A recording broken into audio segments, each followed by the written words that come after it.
আসসালামু আলাইকুম বন্ধুরা, আজকের ক্লাসে তোমাদের সবাইকে স্বাগতম। আজকের ক্লাসে আমি একটি বক্স এবং একটি বেড়াল দিয়ে ইংরেজি প্রিপোজিশন শেখাবো তোমাদের। তো দেখো, প্রথম পিকচারটাতে আমরা দেখতে পাচ্ছি একটা বেড়াল বক্সের ভেতরে ঢুকে রয়েছে। এক্ষেত্রে আমরা ইন প্রিপোজিশনটা ইউজ করব। আমরা কি বলবো? The cat is in the box. Okay. On, দেখো দ্বিতীয় পিকচারটাতে বেড়াল বক্সটার ঠিক ওপরে দাঁড়িয়ে আছে, তাই না?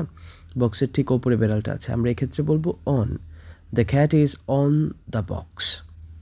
ওকে, come to the next picture. এরপরের পিকচারে বেড়ালটা বক্সের নিচে অবস্থান করছে, তাই না? সো ইন দিস কেস আমরা ইউজ করবো আন্ডার। আমরা কি বলবো? The cat is under the box. All right, come to the next picture. Next পিকচারে আমরা দেখতে পাচ্ছি বেড়ালটা বক্সের ঠিক সামনে দাঁড়িয়ে আছে। সো ইন দিস কেস আমরা কি বলবো? The cat is in front of the box. Okay, come to the next box. Next বক্সে আমরা দেখতে পাচ্ছি বেড়ালটা বক্সের ঠিক পেছনে আছে। সো ইন দিস কেস আমরা বলবো the cat is behind the box. এরপর দেখো বেড়ালটা বক্সের একদম পাশেই বসে আছে, তাই না? সো এক্ষেত্রে আমরা কি বলবো? The cat is next to the box.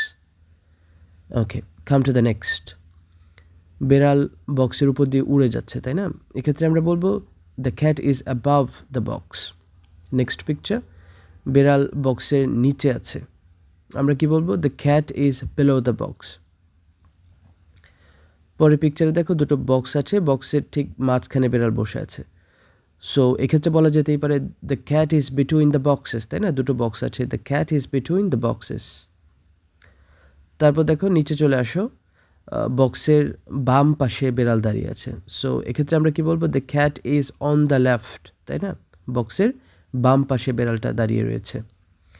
তারপর দেখো দুটো বেড়াল একে অন্যের বিপরীতে বসে আছে, তাই না? এক্ষেত্রে আমরা কি বলবো? অপোজিট বলবো। Cats are opposite of each other. The cats are sitting opposite side of each other. তারপর দেখো একদম লাস্ট পিকচারে বেড়াল বক্সের ডান পাশে দাঁড়িয়ে রয়েছে, তাই না? এক্ষেত্রে আমরা কী বলবো? The cat is on the right side of the box.